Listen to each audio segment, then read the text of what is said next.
I really appreciate all of you coming and joining this WebEx webinar. Thank you, Sujoy. Thank you, Anita. Thank you, Pratibha, for putting this together. And also thank you, IVCA, Rajat, and Paddy. And I see so many people together today. It's very, very great occasion and very exciting. And particularly the subject of today, that's about LP view on change in investment landscape post-COVID. I think it's very interesting because whole life is going to change, including but how will the infrastructure change? What are the opportunities you see? What should the GP be focusing on? Would the asset class change? I think there are a lot of things that I'm very curious to find out. How do you see the world evolving from what we see today? And whether, for example, do you really know how much the usage of the roads will be, how the commuting will happen, what is the future of smart cities, for example, what is your perspective on that? Would there be reverse migration to the rural areas, and therefore there will be change in the landscape here? What about the commercial real estate, and what would happen to that? A lot of things that we are seeing changes all the time. What is the use of drones? Infrastructure would be in drones and flying cars, of course. Then 5 years time it will be reality. 10 years time it will be a common mode of transport. How the future of mobility is going to be. So, n number of changes that are likely to be seen. And how would you look at your investment perspective, when where should the GPs change the gears and look at those kind of things? That's all. I'm very keen to listen to all of you, and welcome. We have excellent participation. Almost 640 or 50 people have registered. So it's a very good, I think, attendance, and see the interest that is there in this particular subject. So let me, tell Pratibha to take over the reins, and over to you, Pratibha. Can you take it over? Thank you. Thank you, Nishith. Thank you again, Anita and Sujoy, for agreeing to do this. Raghuram Rajan has said that this is probably the biggest economic emergency that India is going to face. And at the same time, we are hearing murmurs about how this is also a big opportunity time for India, where, you see a focus shifting from China, and there will be a need from countries to diversify their businesses. And that's an opportunity that India can grab. So economic challenge, economic opportunity, all of these are things that are going to play out, and all of us are, I think, waiting to see how it unfolds. In that environment, both of you are very, very important to Indian economy. Cdpq, Anita, has been a good friend of India, has done significant investments in India, over $5 billion as far as I know. You've invested in sectors like logistics, warehouse, ARCs, roads, renewables, all sectors which are important building blocks for a resilient economy. And at the same time, NIF has been a huge success in public-private partnership, for a lack of better word, where we've been able to set up a quasi-sovereign wealth fund for India, which is right now being able to tap in global investors and sitting on liquidity to invest into Indian infrastructure sector and allied sectors. So, that itself, I think, should outline the importance of, views of both of you with respect to, where India goes from here.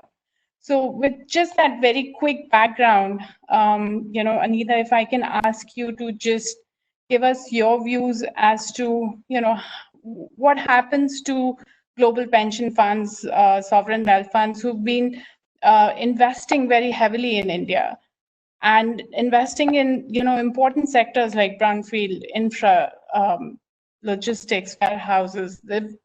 It was going really well for some of the very important Indian sectors as far as investments from specifically Canadian pension funds. How do you see that changing? Is there a conversation with respect to what happens post-COVID with respect to investments from pension funds? Thanks, Pratibha, and a very good afternoon to all of you on this webinar. Caisse de dépôt et placement du Québec, or Cdpq, is Canada's second largest pension fund, and we made our entry into India in 2016.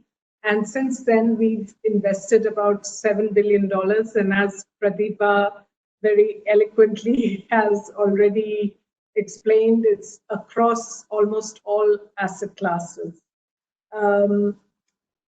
I would say that this crisis that we're currently in is truly a global crisis, unlike any other, in that even when we had the global financial crisis, there were countries, including India, which were not as affected, let's say, as some of the larger developed markets, for example.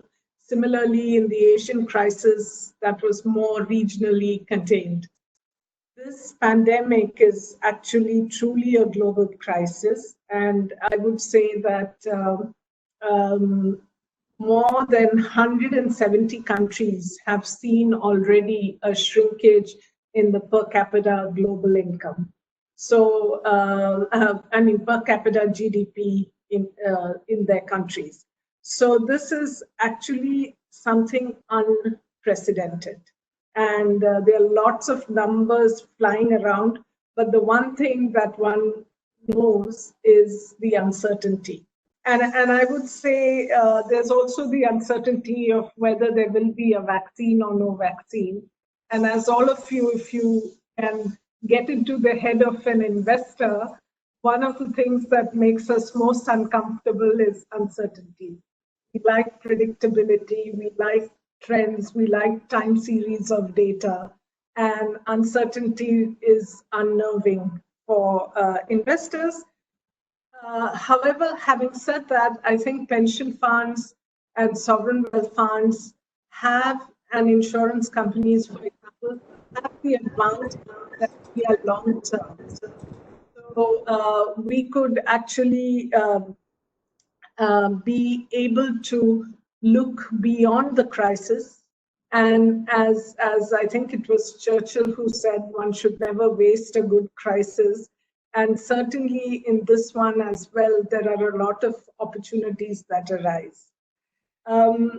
I was actually listening to the IMF managing director, and it struck me that when she was asked what does she see as the biggest challenge of this crisis, it wasn't about growth or inflation or interest rates, all of which she covered. But she said that one of the big things is the risk of losing a sense of unity in a global community. And that is, to me, one thing that I see very much an absence of global leadership. So it's almost each country for herself, for himself. And that again is along with the uncertainty, really are two things that I see paramount in the minds of investors. Looking at India in this, there are pluses as well as minuses. So one of the big pluses in any type of health-related incident, and COVID-19 is an example of that, where you see that you have a very large population and a densely populated country, so that fear that the pandemic could suddenly blow up out of control is one that is, I would say, top of mind. And so the question is, when are we going to see the flattening of the curve in a more permanent fashion? And I think in that regard, India has done very well thus far. But again, it's not yet time to celebrate. And we are very cautiously looking at the entire impact. And here again is the difference of this crisis, that this is a crisis not just about saving lives, it's also about how do you make sure that livelihoods also are saved. And here again, India faces a huge challenge because a large number of the jobs in our economy are coming from the informal sector, the self-employed sector, small and medium enterprises. And there is a huge risk that these are under tremendous pressure and therefore could actually end up being the hardest hit. And therefore, in terms of employment, we have a huge potential problem in our hands. This is something that investors are very, very worried about. The third thing which I see is the whole economic stimulus that's being proposed by different countries. So you already have some of the world leading countries like the US, UK, France, Germany, etc., Canada, for example, who have already announced more than 10% of GDP as in various forms of stimulus packages for their respective countries. And here, since everybody in the world has been affected by the crisis, here again, the each country for itself kind of mindset is very much dominating the way countries are reacting. And one of the interpretations among investors, and I have actually argued against it, is that more is better, in that if you are providing more of a stimulus, that's better. However, for a lot of emerging markets, and India is no exception, you have to walk that tightrope between adequate stimuli, making sure that it targets the most affected and most vulnerable, at the same time making sure that we do not completely destabilize the macro in terms of fiscal deficit, in terms of potential inflation, in terms of therefore then having to raise interest rates, etc. So this is, in this context, I would say while the fundamentals in India that was apparent and that motivated all of us, especially if you mentioned the Canadian pension funds, to come forward and invest in India, those still remain, I would say.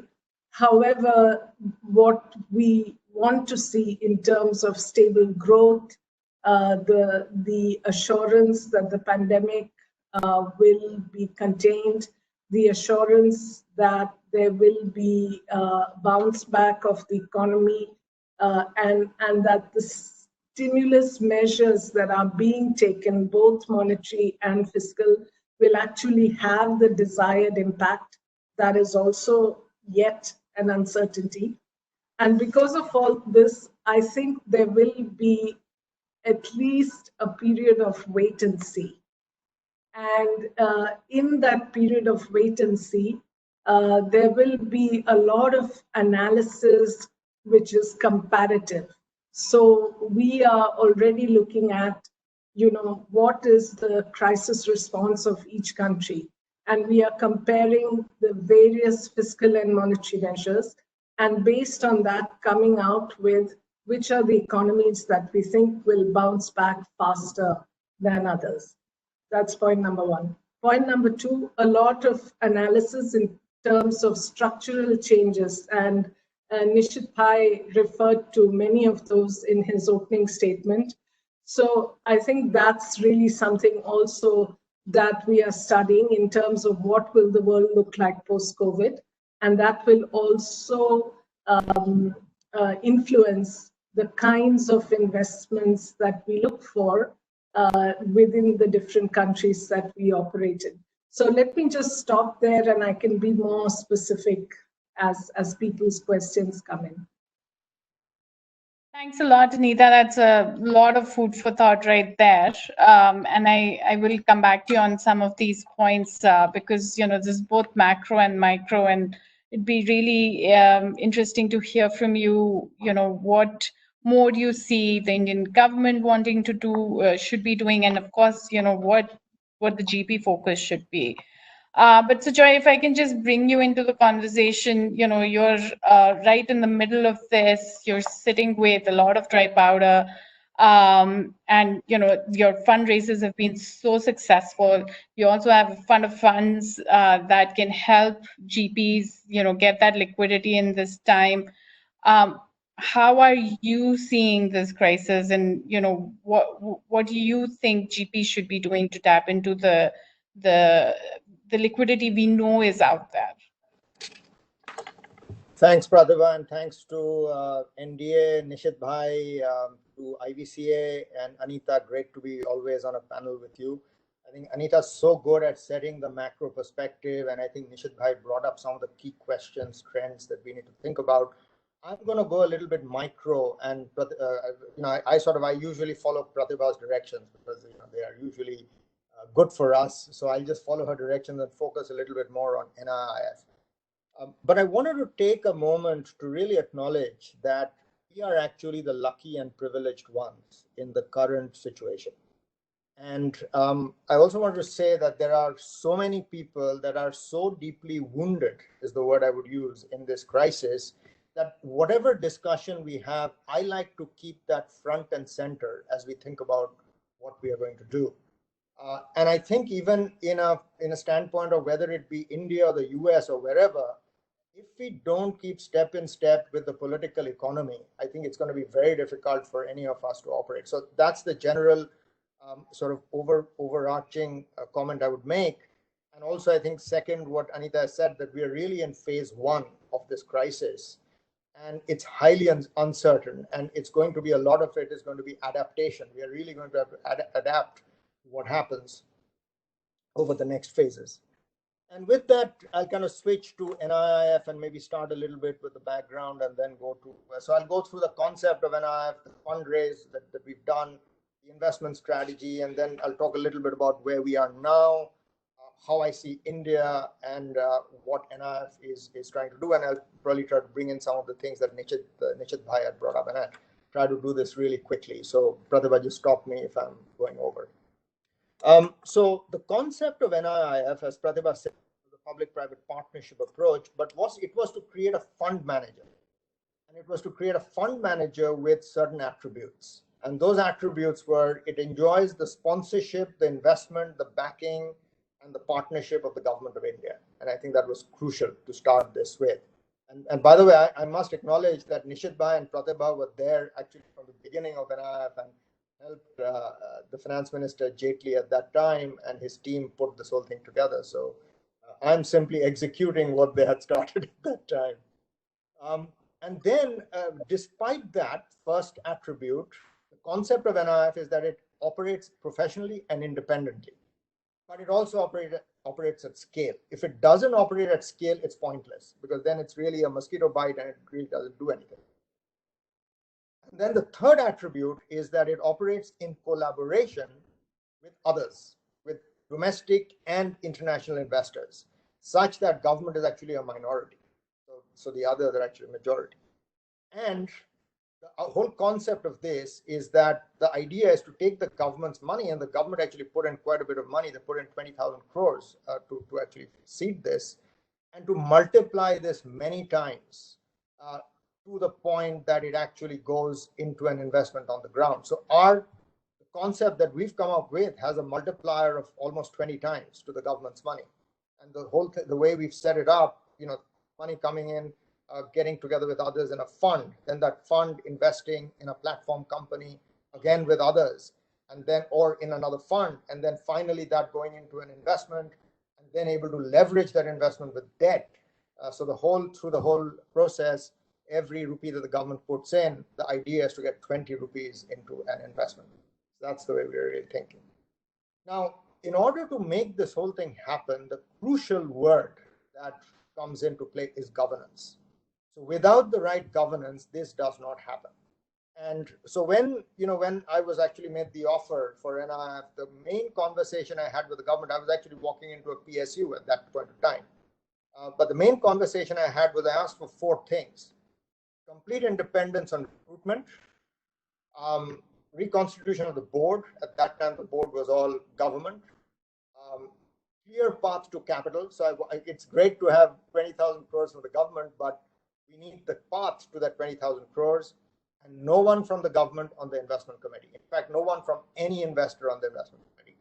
And amazingly, again, with Pratibha's help, within a year, everything, all these 4 points were documented and contractually set in the governance system of NIF. I mean, just to give you a sense, today we have a board with 9 people. There are only 2 government representatives, and we have 2 great independents. We have we have Ishat Hussain, who's ex-finance director of Tata Sons, and Teresa Baja, who many of you know, who's ex-IFC. She used to run private equity in IFC and now runs her own fund. They're 2 independents. And then we have representatives from ADIA, Ontario Teachers, and Australian Super on the board. So that's the way we run the company. So once we had that governance set and agreed upon, we went around fundraising. And in terms of fundraising, my vision, my dream was really to have a set of investors that included the top Indian institutions, the top sovereigns, the top multilaterals, and the top pension funds. And for me, and actually, I'd also like to get some insurance companies, international insurance. We have domestic insurance companies. I'd love to get 1 or 2 global insurance companies. COVID has created a bit of a pause in those discussions, but hopefully we'll come back to that once things stabilize. And once we have that kind of setup, NIF becomes a really unique entity, not just in India, but perhaps around the world. I don't think there's anything like NIF anywhere else. And there are some countries, some emerging markets that have tried to create this, but very seldom have the government has actually agreed to become a minority partner in a platform like that. And I give kudos to the government of India for having taken that step to be so catalytic in what they're doing. It probably is similar to what was done almost 20 years ago in Australia by the Australian pension funds when they created this fund manager called IFM to actually manage their money, because they themselves could not do what a fund manager could. They created expertise. IFM now manages $80 billion across the world. So that's the kind of scale, vision that we can bring into a platform like that. Now, what was unique about the investment strategy of NIF? Why could this not have been done by others? And that was, again, we went back, and I must say it was also this whole thing about freedom to recruit. We actually went, so there were 3 of us that were the sort of the wise people, right? Prakash Rao, Rajiv Dhar, and myself, and we'd done our years. But we focused on hiring young, bright, hungry people who understood the business, but were also ready to take risk, and they were ready to do something different and actually change the way things are done in the country. And hence, we actually addressed the fundamental. Before I came to this job, I used to run a fairly large portfolio, including in India. And the problem was we kept investing with the same people. And even if I look at what's happened, with the money capital coming into the country, it's literally those same platforms that have been attracting that capital. And the biggest problem that international investors have investing in India is that they don't have enough variety or choice or selection of partners, of local partners to whom they can invest, where there are no conflicts of interest. So if you have an EPC contractor who's a sponsor of a developer of a project, there's a conflict of interest there. Then you need people who can operate at scale, who can bring in capital as required, who have great governance, and who focus not just on their entrepreneurial instincts to make money, but also on operating efficiency. And that's the lesson from the infrastructure sector around the world post GFC. You can actually make money in infrastructure through pushing of operating efficiency. And that's why we took this approach of building platform companies. And amazingly, we have, between our fund managers and our platforms, we have 8 such platform companies covering logistics, covering power, renewables, several. We have a NBFC that we have acquired. We own 89% of infrastructure NBFC. So that's the way we've created our investment strategy to really fundamentally change the way things are done by focusing on governance, no conflict, scale, and operating efficiency. Where are we now? So we've actually been. It's actually been really we've been lucky from on a fundraising standpoint with the backing of the government, with some people who took risk on us. Our first close was in October of 2017, and we got the 4 largest Indian financial institutions. So we have private financial institutions. So we have HDFC, Kotak, Axis, and ICICI. We have 2 life insurance companies. So we have Kotak Life and HDFC Life as investors. And with them came in ADIA, Abu Dhabi Investment Authority, and with them we had the first close. Following that, a few months later, we got Temasek, and I'm talking about the first fund, which is a core infrastructure fund. I should probably say that we started off with a focus on infrastructure, but there was nothing about NIF. By the way, NIF is National Investment and Infrastructure Fund, and that's crucial. What that means is we are not just focused on infra. We can do everything, all large-scale investing, and our 3 funds actually signify that. So we have one fund that is focused on core infrastructure. We call it the Master Fund. We have a fund of funds, and this is very important because I think it's crucial to have a pool of capital that can support Indian fund managers through cyclical shifts. And like Anita described, there is cyclical shift in foreign capital. So I think having a large pool of Indian capital is crucial through these cycles. So that's the second fund, which is a fund of funds. And the third fund, which we've actually just hired our first 2 partners, with the NBFC sits in that third fund, is basically what we are calling the Strategic Opportunities Fund. That's basically going to be the largest large-scale PE fund in the country. So it's going to be a $2 to $3 billion PE fund that we are about, that we just started fundraising for. We already have the government's capital in that fund. And the idea over there is we'll focus on infrastructure financing, on healthcare, on agri, these kinds of sectors that have been difficult, but with the right approach, with the right tenor, it can be done. By the way, all our funds are long-term. The Master Fund is 15 years, and we were actually able to convince our investors that is crucial for success in the infrastructure sector. All our funds have hurdles in Indian rupees. So we were very clear that we are not currency hedge managers. People have to take, the international investors have to take that risk. And we feel that there is still enough return in Indian infrastructure to make up for any kind of currency risk that is involved. So we basically, net, where we are today is we have some great investors. So we have a combination of 2 sovereigns, ADIA and Temasek. We have 3 pension funds. So we have CPPIB, which is the largest Canadian pension fund. We have Ontario Teachers, which is a fantastic pension fund to work with on the infrastructure side. Great team over there. And we have Australian Super, which is the largest Australian pension fund. And again, an extremely experienced investor in infrastructure around the world. And we also have 2 multilaterals. We have AIIB, which is an investor in the fund of funds. And recently we closed with ADB. In fact, on the 16th, which was the first day that we went on, on the first day of the lockdowns, on the 23rd, we actually closed with ADB. And ADB is now an investor in the fund of funds. We continue to have other discussions. And as I said, in the third fund, we have started fundraising. We currently, amazingly, we are a young, it's not a strategy, it's not because of any strategy, but because we are a young fund. So we've raised about $4.5 billion, and we have an addition of $3 billion in co-investment rights, which people are keen to exercise. So out of the, let's say, $7.5 billion, we are currently about $7 billion in dry powder.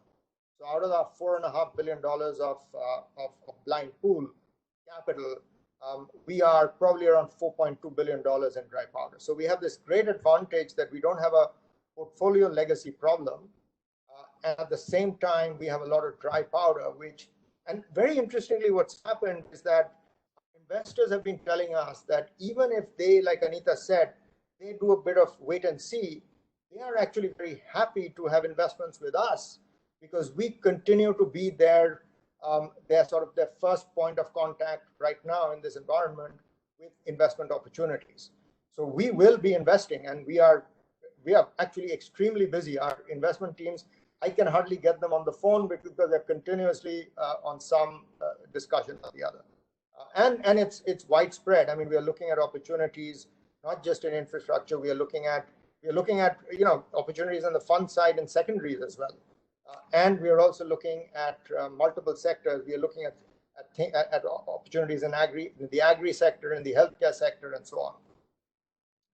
Now, India, I think, look, the short term is very uncertain, and it's going to be very painful.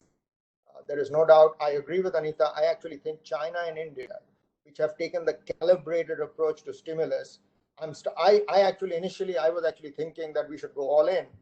And then it's amazing. In the US, I think they're wasting money. They're giving money to people who don't need money. And I think what they have done, what we are doing in China has followed a similar approach, and we are following that approach, which is a much more calibrated approach. It was good to see the RBI stepping up, for the corporate bond market on Monday. So whenever there seems to be something required, the government seems to be stepping up, but they are not going all in, where it could be too early to go all in. So I think I'm fine with that approach. Short term, I think, is going to be painful. It's going to present some opportunities, as what we are seeing with the OECD, the private equity business in OECD markets. Private equity has almost become like distressed investing. So I think in India, it's going to be very similar. So, in terms of how we are seeing things as a GP. But I continue to be very optimistic about India in the medium and long term. And why? And there are 2-3 very interesting aspects of India that I think will come through once things stabilize. Oil prices and commodity prices will be low. And I think it's an incredible opportunity to build out our infrastructure. So I can tell you, India is already, we are already actively buying oil. So India's, strategic oil reserves were pretty, it's very, very small.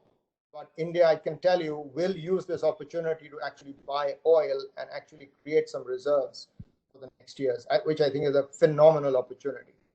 We are going to end up saving a lot of foreign currency and actually bring prices down for our citizens here. And commodity prices will be low. So I think it's a great time actually to build out infrastructure. Second is the Indian savings rate is still one of the highest in the world. It's come down, but it's still one of the highest in the world.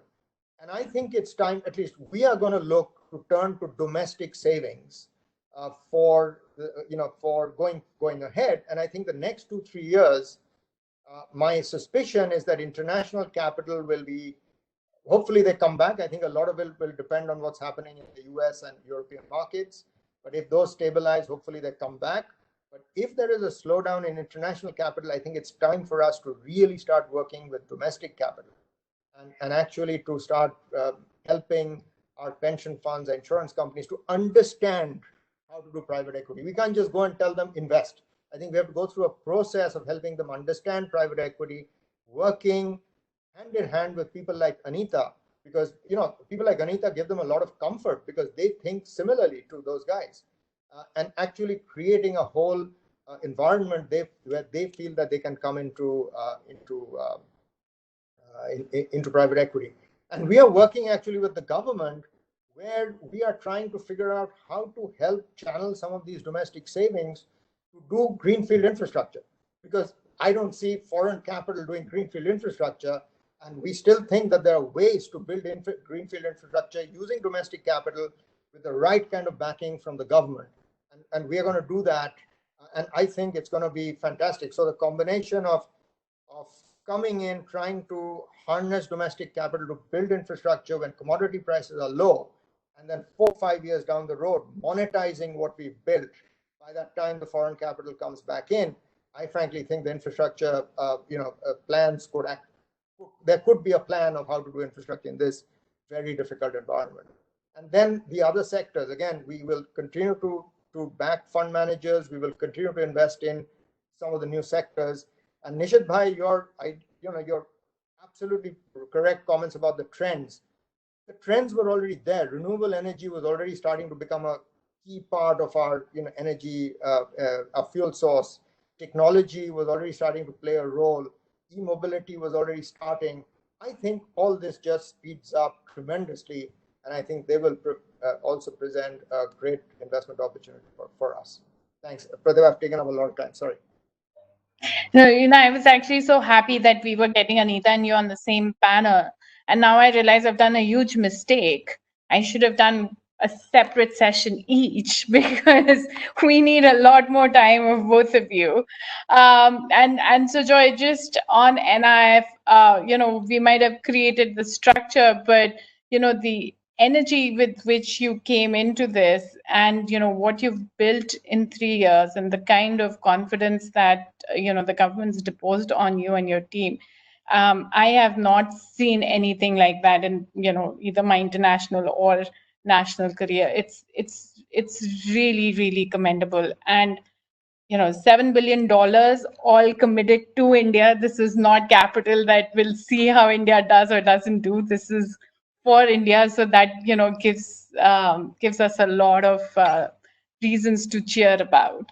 But Anita, if I can just come back to some of the comments you made, I think apart from our pension funds, which Sujoy rightly mentioned, can get a lot of comfort from how you do your investing, and I think that's a separate dialogue all of us should have on how to get our pension funds investing into Indian economy and where both of you can help.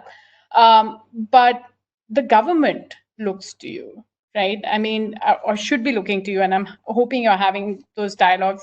But I would love to hear from you, because we are having those separate dialogues, with both the ministries on what they need to do to ensure investors like Cdpq feel that India has done the right steps, takes eases all that uncertainty that you talked about.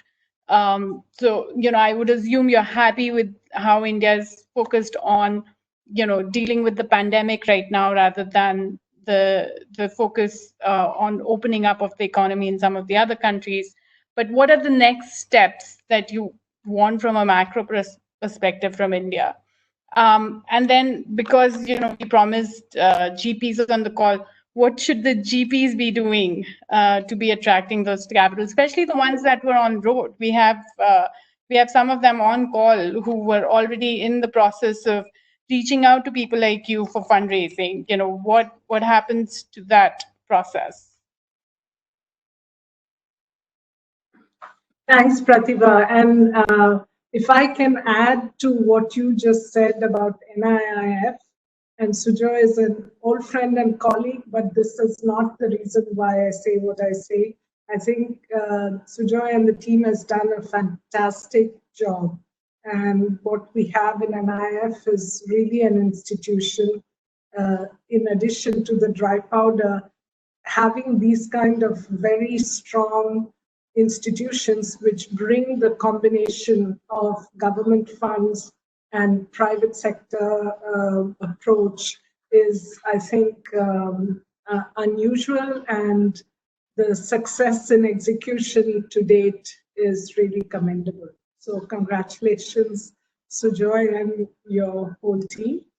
Coming to your questions, Pratibha, so I think talking about the pension funds, and I really think, again, coming to the point of never waste a good crisis, is that this could be our moment to really get Indian pension funds and insurance companies to really use their long-term capital towards long-term project and creating the greenfield infrastructure that Sujoy talked about, because I think that would do many things. It has a lot of pluses.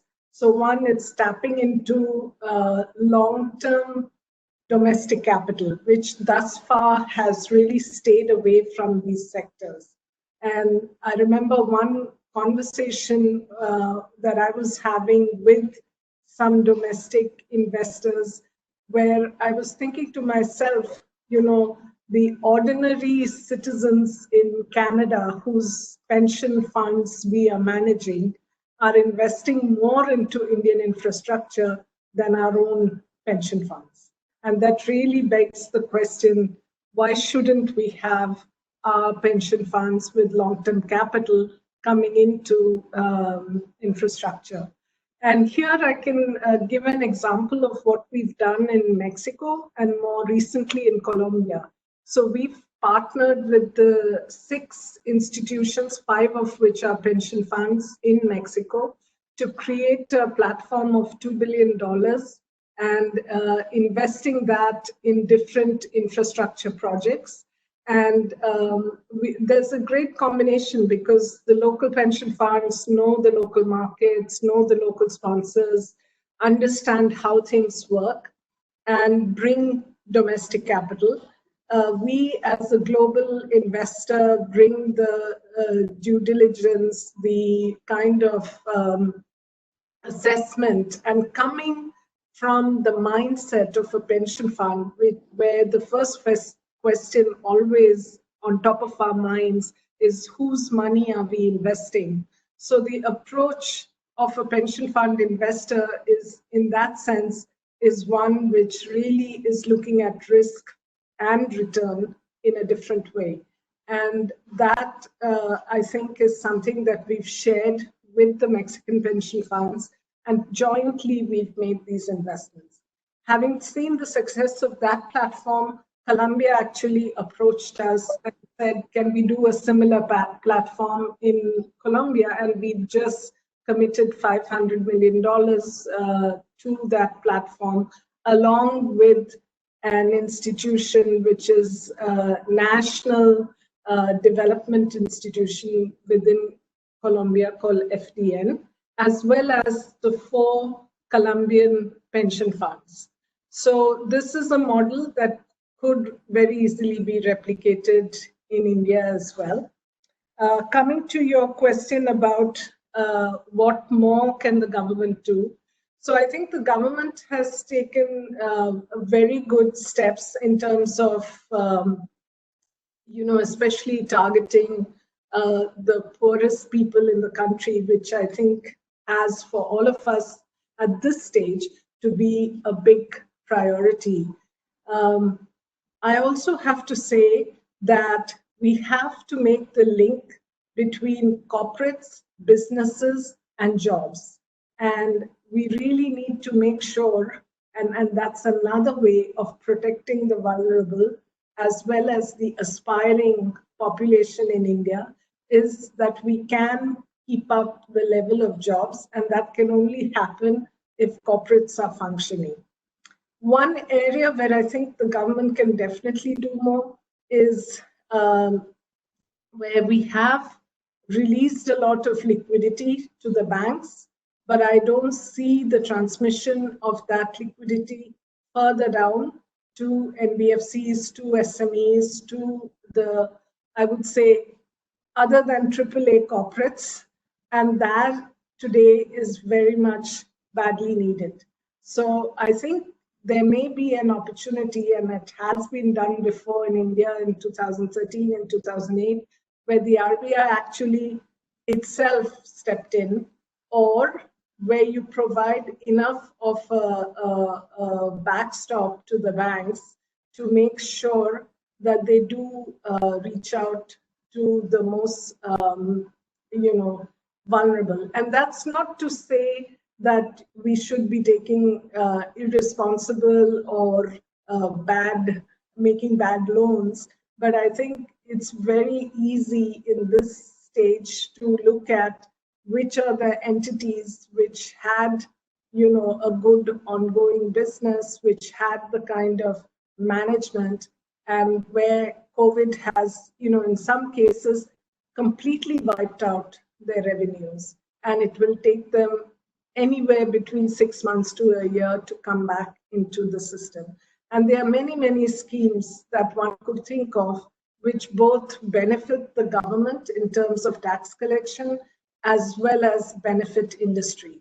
So just to give you one example, if we could introduce a scheme where people have an incentive to buy houses, but they can get a tax break, but over a longer period of time.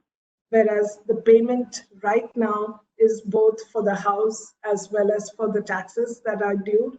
And on an NPV basis, that could be something which is attractive to the home buyer, but at the same time doesn't affect the government sharply in terms of, because the government also has to finance its fiscal deficit. So that's something to keep in mind. So I think there's a lot of innovation in India that one needs to tap into. And one of the areas where I think this uncertainty can be eased is really in making sure that we do not have any more accidents in the financial sector. Even what we saw with the Templeton credit funds, that's a big blow for us, because credit is one area where we were seeing a lot of international interest, people wanting to come in and invest in these kinds of funds. And it just takes one move like that to create, again, a sort of, it spooks investors when you see that kind of development. So I think it's very important to keep the financial sector whole, and that has a real and tangible impact on the real sector. Because if you don't have a well-functioning financial sector where investors have confidence in the sector, then the transmission to the real sector gets affected immediately, and that has its own adverse impact on the real sector. So I would say, if there is one thing that I would like the government to focus on today, it's that, because once these defaults happen, or if there is a rating downgrade, those kind of things, it's very hard to turn back the clock.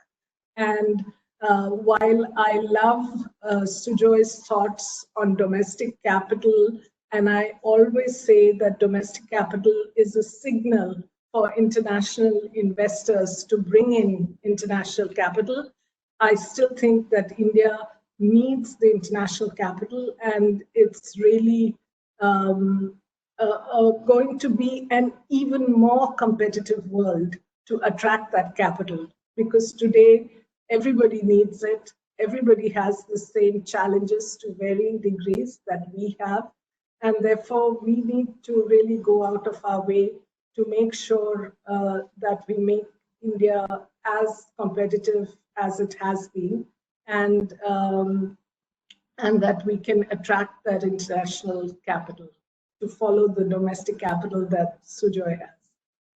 Absolute, can't agree with you more, Anita. In fact, one of the things that Raghuram Rajan mentioned was, what India needs to do is just ease regulations, like liberalize a lot more.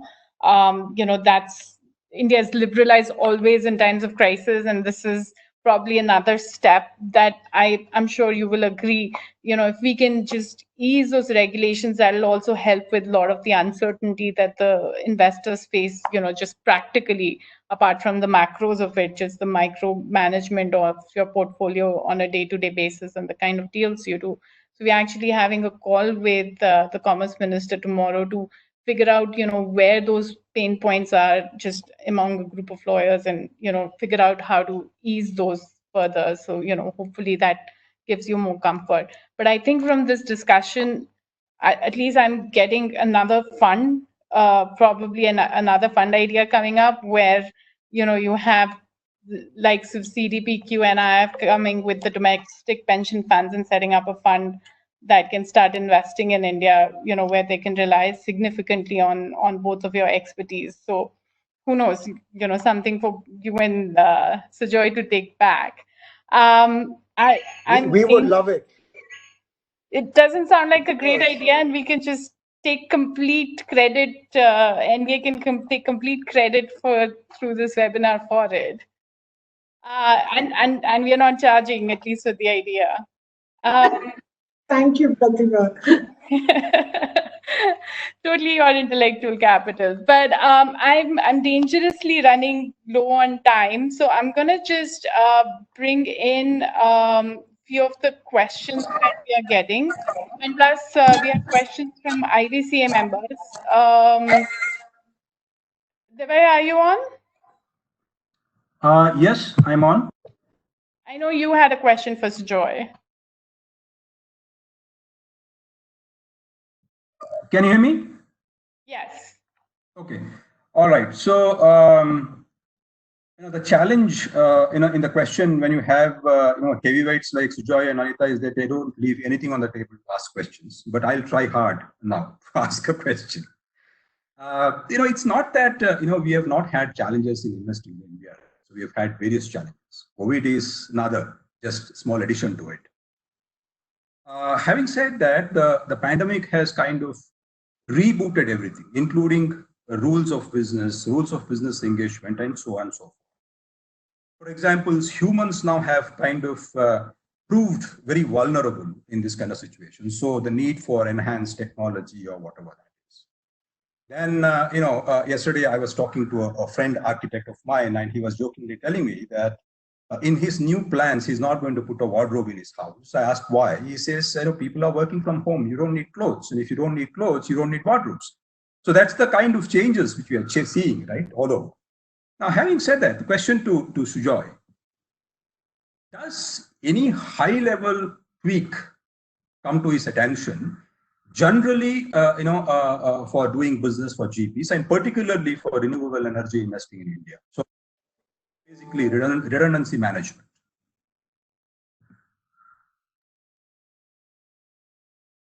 Could you, when you say redundancy management, what do you mean? Basically, so many things have changed. The closet analogy, the wardrobe analogy. Okay. That's, we are all accustomed as GPs to do the business in a particular way. So, everywhere you see that this has changed, that has changed. So many things have become redundant. This business is no more viable. This business will shut. This will, all kinds of, holistic changes which GPs will have to face, going ahead. So, day before yesterday, I was on a VC with the CEOs of most of the large sovereign funds around the world, and the CEO of one of the largest sovereign funds said something very interesting. He basically just summed it all up by saying that everything with public contact is dying, and everything with technology is thriving. And it was an interesting sort of way to sum up what we are seeing. But everything is still uncertain. And it's like Tom Friedman puts it, I mean, now we are in the sort of hands of Mother Nature, and that means it's biology, chemistry, and physics. There's nothing else. You can't really. So the first thing, so when I think about it as an investor, first thing is that I think, like I said, there were some trends that I think are just going to be sped up. I mean, sorry, can others go on mute so we don't have an echo?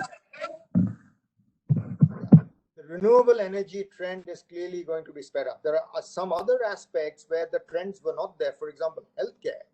We just realize how short of healthcare infrastructure we are, and we have to build it. In terms of managing redundancies, I think it's very early. I mean, if I look at the energy sector, you asked the question about renewables. The energy sector in India, I've never seen an energy sector like this anywhere in the world. I mean, we basically have coal and renewables. There's nothing else. So the redundancies right now, I think it's a bit early. So, and power consumption has dropped by 25%. That's March. Who knows in April what that number is going to be? It's probably going to be far worse. If power consumption really drops, then maybe we should look at the redundancies that brings up between thermal and renewables. Problem is gas, which everybody else looks at as the transition fuel, doesn't work in India. But under the current gas prices, suddenly do these stranded gas projects become interesting? And if those stranded gas projects, which I think there's quite a bit of capacity on that, become interesting, then what happens to coal? So I think we have to allow science to play its role. I think till we have a treatment or a vaccine, I think it's a very difficult time to make any, I would say, permanent decisions. Right? Every decision is temporary, or it's just like a band-aid. Once things settle, I think we will have to take stock. And yes, and if we see that power requirements, just like in your wardrobe analogy, our requirements have dropped. Maybe those 30-year-old thermal, coal-fired power plants and the 25-year-old coal-fired power plants need to be put to bed. And I think it's going to be some of the decisions I think are going to be tough. Some of the decisions I think are going to be very easy when it comes to managing redundancies. So I don't know if that answers kind of your question, but short, net, I think it's too early to tell.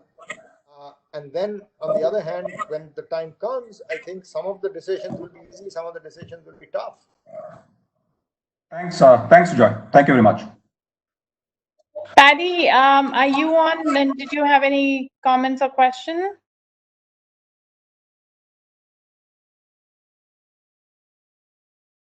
Okay, let me just go to the questions and answers, and we're going to extend by 10-15 minutes if you're okay, because we have a lot of questions.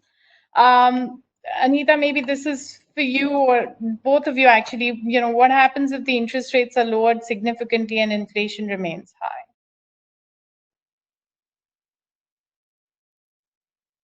Well, I'll take a shot at that. I think interest rates globally, if you look at it globally, will be lower for longer, more likely. However, again, and this is where the uncertainty element, which is going to creep into everything we say. So I think it's a comfortable caveat that I make that, with all the stimulus measures being taken, there will probably be some inflationary pressures building up, but a lot will also depend on demand and consumption. And as Sujoy mentioned, given the sort of tendency towards savings and towards preparing for yet another rainy day like this, I think consumer behavior will also change a lot. And therefore, with these sort of 3 or 4 moving parts, it's very hard to say in a low interest rate, high inflation scenario, what would be the best way forward. Clearly, tightening the monetary policy could be one answer in terms of trying to make sure that you don't have runaway inflation. However, I would actually say a combination, and this is something which, I'm not a macroeconomist, but a lot of macroeconomists have spoken about, is using a combination of monetary and fiscal. And that will become the new normal. And I think it poses another institutional challenge, because it means that the government and the central banks have to really have a more coordinated approach on the monetary and the fiscal side. And that's going to become more and more the new normal for countries to manage both interest rates and inflation. Thanks, Anita. I think, again, slightly for both of you, just given the nature of your institutions, but does your nature change from, profit-making institution, commercial institution to rescue capital, given the times? Like, is going to be pressure there, Anita, from you being a pension fund, back in Canada, to be contributing more in Canada rather than offshore? And Sujoy, of course, you're an IF, so does that mean you have to, be looking at stimulus more than just, the commercial objective? That's the question. So look, I can give you my thoughts on this. And Anita and I kind of, as Anita said, we had been colleagues for many years. And we worked in a development finance institution that had a very strong commercial track record. And our belief was very clear. And that's the way we are. My mindset and my, NIF's, my colleagues' mindsets, I think, have developed. I don't see any separation of development impact and commercial returns. So where we are, the two can go hand in hand, and the two often go hand in hand better than other ways. So I see a lot of our investments now going to be sort of in stressed, distressed, etc., those kinds of companies and assets, right? They will help economy, because they will keep jobs going, they will keep those companies going, they will keep those assets running, we will make sure that those assets are good for the economy and for the consumers. But at the same time, because we have capital now and others are short of capital, it'll be a good time for us to buy those assets. So they should also give us good commercial returns. What the government is very clear with NIFs. The government knows that there are stuff that the government needs to do that is non-commercial. That is not what they want NIF to do. The best thing that NIF can do for India is to show international investors that money can be made investing at scale in Indian infrastructure and other sectors. So, a primary purpose that we have is to crowd in capital, and that means returns have to be provided. So we will always balance the two, but we are not at the same time vulture investing. So we are not just interested in buying something, buying a share in the stock market today to sell it tomorrow to make a arbitrage. That's not what we are in. We are basically buying solid companies, solid assets, managing them well, making a return over time. Right now is a good time to buy some of them. And as Sujoy predicted, I'm going to completely agree with him. As a pension, we look always at risk-adjusted returns. And I would say the risk part of that equation has a very sharp light shining on it. So definitely you have to look at the risk elements and adjust duly because of those risk elements. And as an international investor, currency is another big part of what we look at, because at the end of the day, you're in Canadian dollars. You want to make sure your returns don't get wiped out by the exchange risk. So there are both macro risks, and also you become more selective in terms of micro risk. And I have to say that one of the lessons that this crisis is teaching me is that even as a long-term investor, it's very important as outcomes in the short term, because at the end of the day, we are all human beings. When you see things in the short term, really turmoil, the tendency to make more risk averse. So it takes a very astute investor to be able to look through those turmoils and really select the investments that can give you the risk-adjusted return that you're looking for.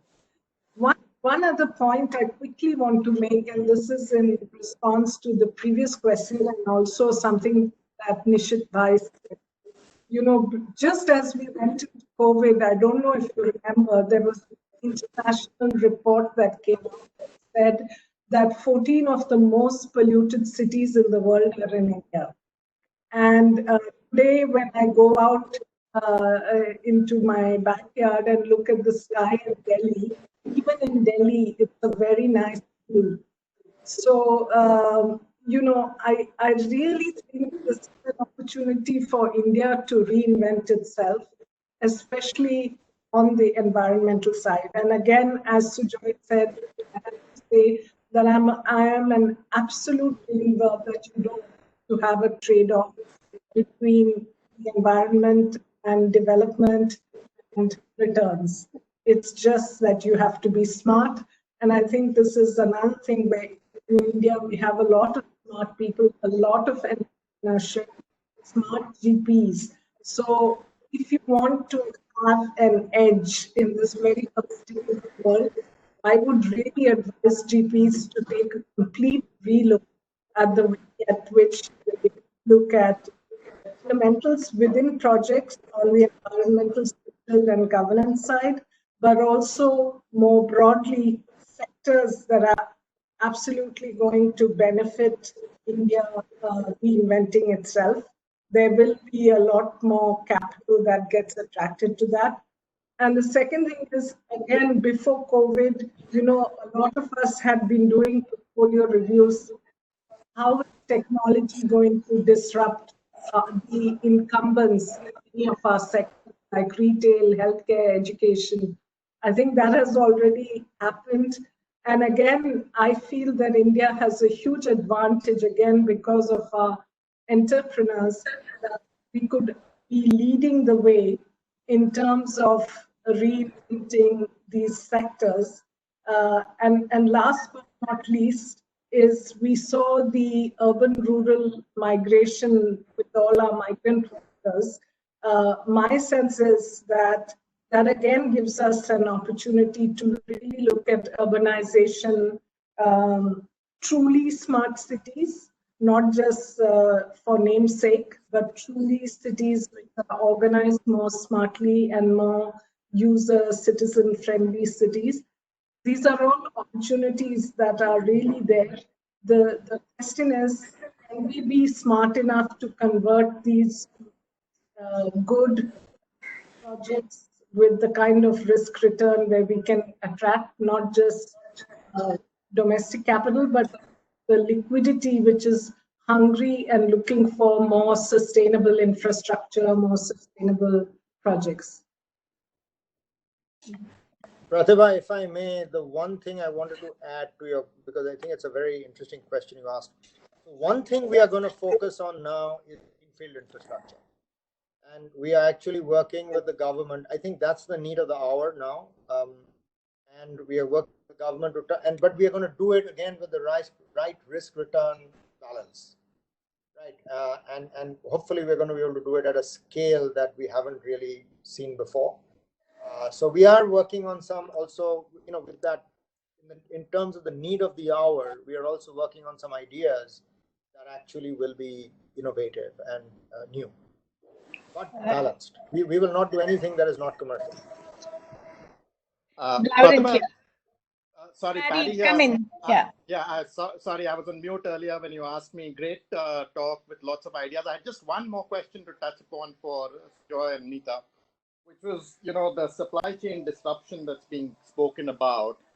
As MNCs increasingly look to build supply chains outside China as well, do you see that broadening, the opportunity set for GPs significantly in India? Because, as you know, private equity has tended to be focused around a few sectors, more services and consumer and healthcare sectors.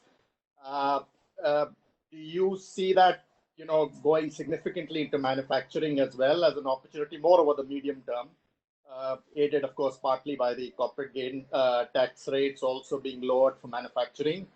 And how do you think GP should gear up for that opportunity over the next 3 to 5 years? I would guess.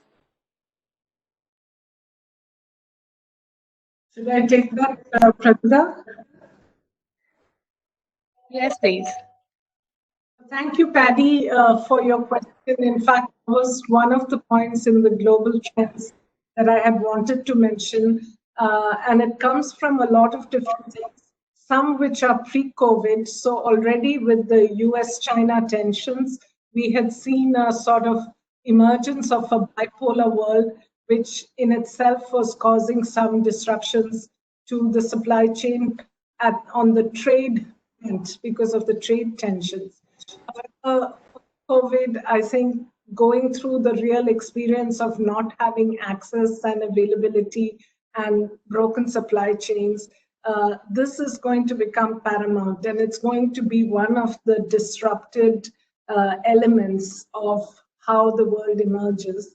And the way we are looking at it is that you will get many more regional hubs that get created, and also a diversification of sources of supply, and that will be coupled with some nationalistic, and I hear this even in India, that we should be self-sufficient in certain things.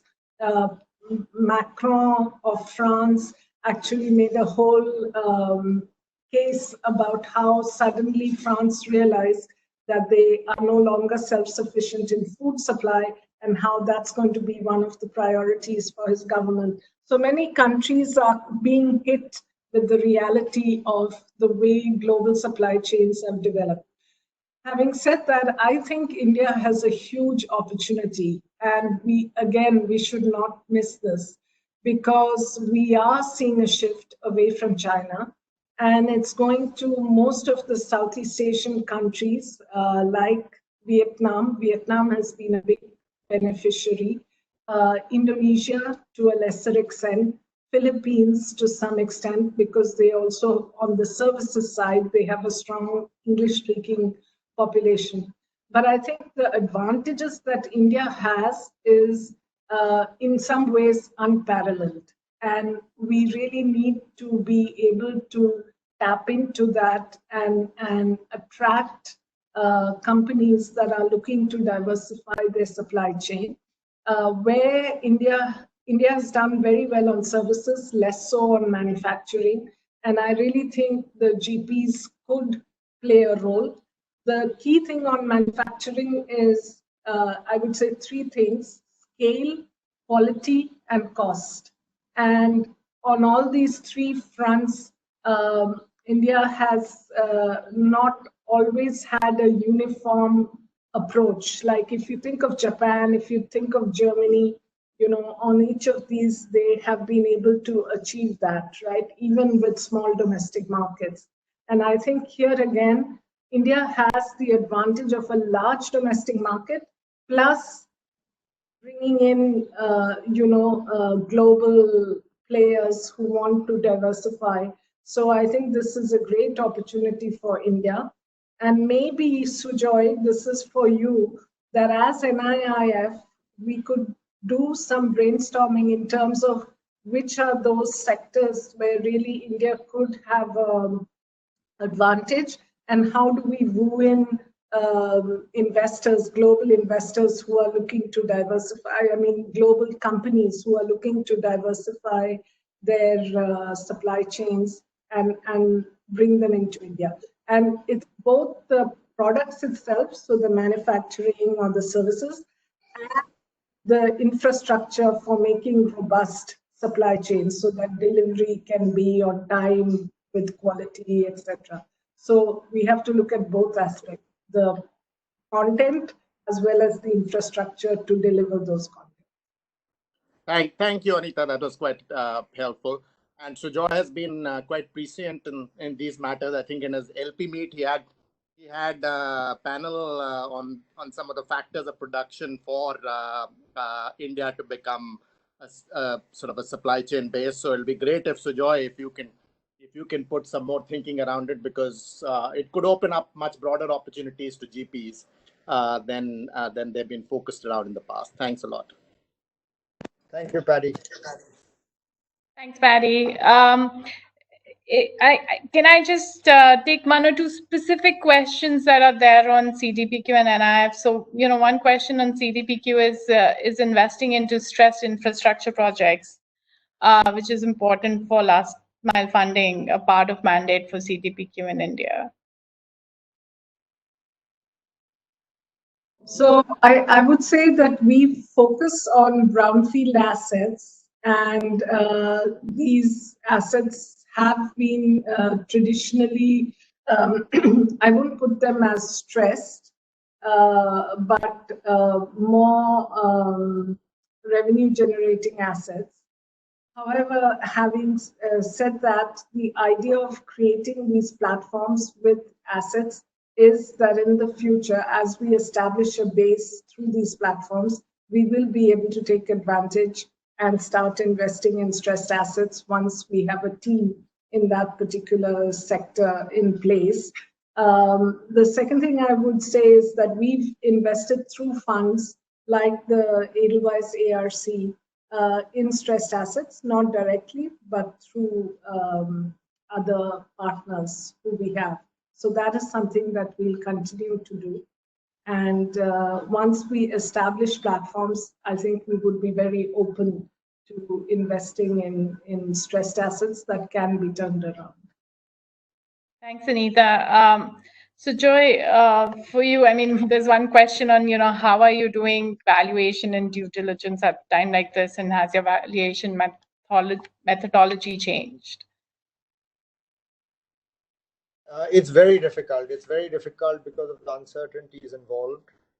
So I'll give you some sort of ideas of what we have done. So I've asked my senior team to actually come up with scenarios, literally scenarios in terms of all the key factors that go into a financial model, because I don't want each investment to be looked at in a different way in the current environment. So we need to have some kind of consistency across. But even with that, it's very difficult to come to a conclusion.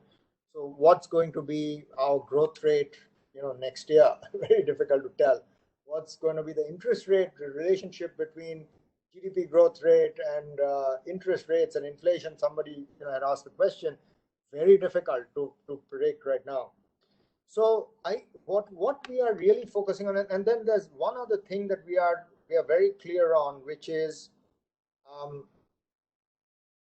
you can't just do valuations. You can't just look at, so typically, the focus has always been on cash flows, right, for investors like us. But in an environment like this, you can't just do cash flows. You need to actually do pro forma projections, because you have to look at what happens as things change. And I'll give you one example. We own a control stake in an NBFC, and our first, and rightfully so, our first reaction was liquidity. So we wanted to make sure that we had enough liquidity to last us for a year without having to, even if they ask, because, according to the current rules, basically there's potential moratorium on the asset side, but there's no moratorium on the liability side. So you got to make sure that you have enough liquidity to last a while, so that even if you don't get a single paise from the asset side, you can still cover on the liability side. So we've done that. Now, the minute you do that, you start to realize suddenly, oops, leverage went up. Right now, leverage went up. So what do you do now? Now you have to think of capital. Right. So it has all these, I would say, aspects that you need to take care of. So it's a very complicated sort of, I would say, situation in the current environment. But I think you have to have some kind of conviction. If you want to invest in this current environment, you have to have some kind of conviction of a post, I would say, of when some degree of certainty comes back, right? What happens? So, you look at, you look at some of the investments we've made. So we've now got probably the second largest container logistics company in the country.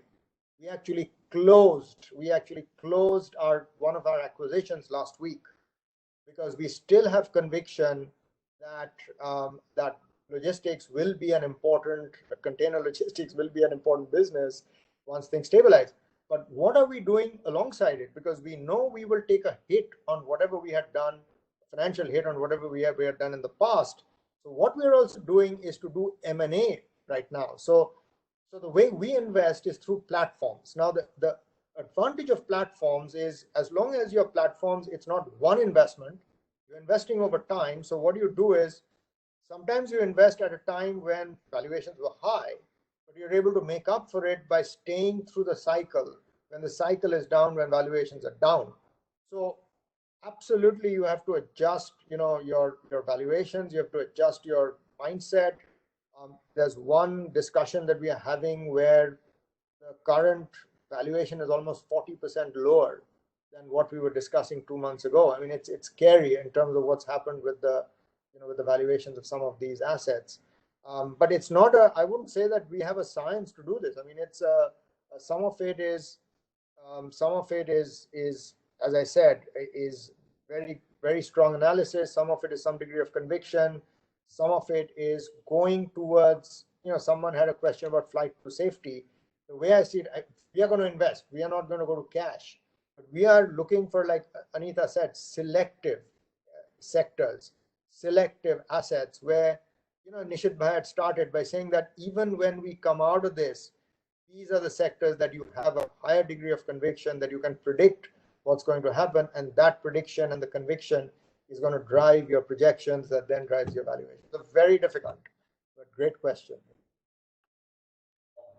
I have a similar question on, what the GP focus should be in terms of portfolio management and creation, whether saving the current portfolio or start looking at new opportunities coming up. keeping in mind the pre and post COVID normal may not be the same. So I'll give you my thoughts, and then Anita will have a much broader perspective. So we've come up with a very clear list of priorities. In the platform companies, first is you got to go liquid. So first is liquidity, so protect. Second is we are going to back our platform companies with whatever is required.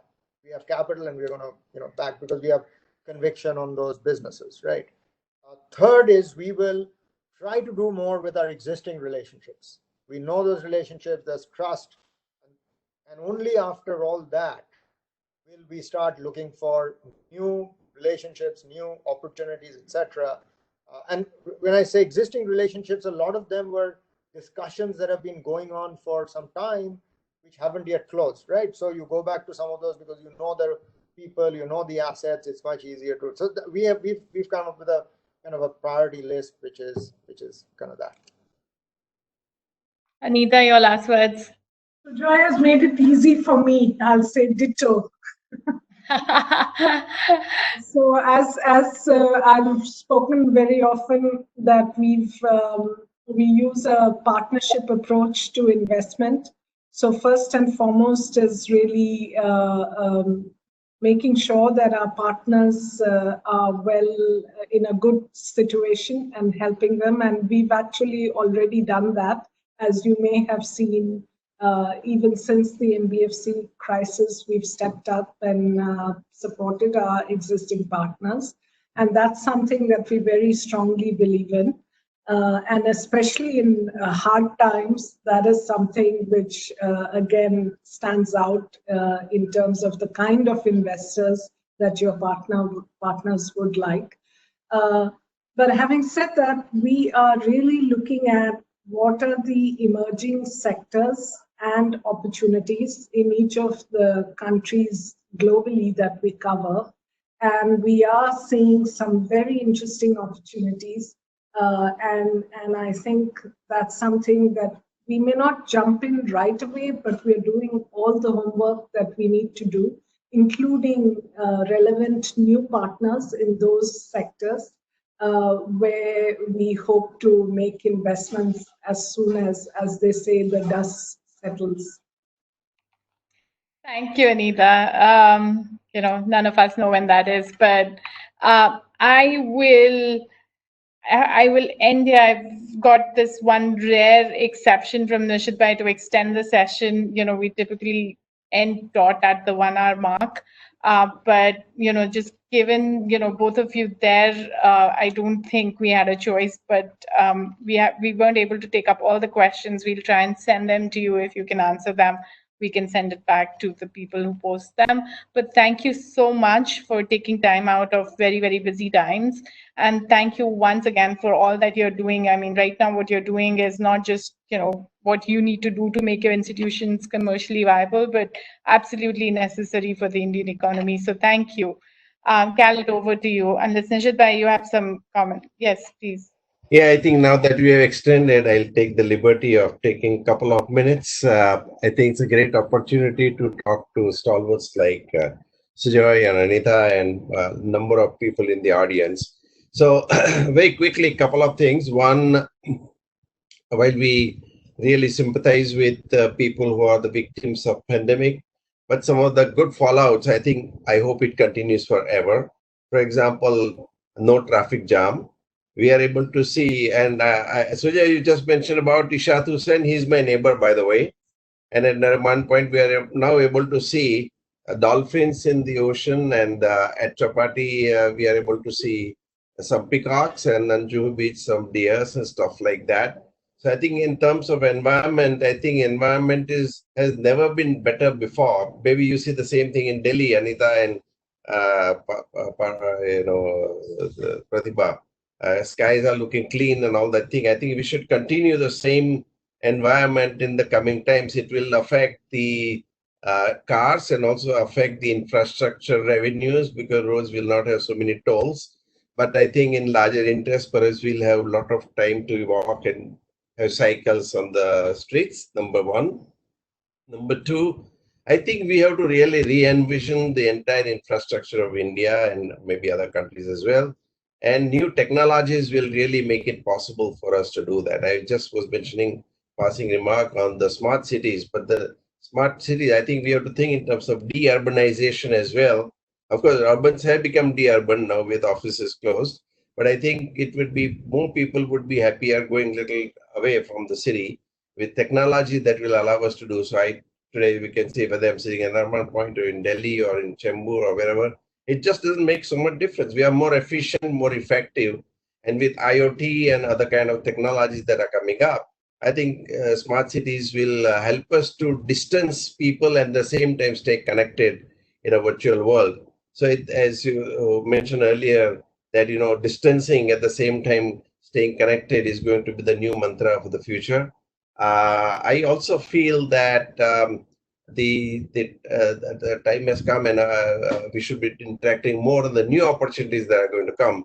In this, our cCep education session, in last 5 weeks, we had about 70 to 75 webinars, taking each segment at a micro and macro level both.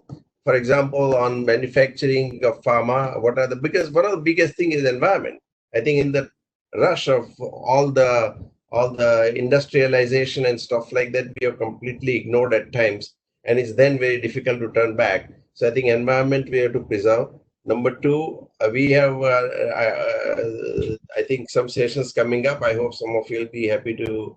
We are talking about 5G, plus is good, bad, or worst. On Friday 5th, Professor Nobel, Professor Yunus will be talking to us for new vision of capitalism and stuff like that on 14th of May. Just recheck the calendar. We will have, of course, smart city discussion also, I think, on 12th of May.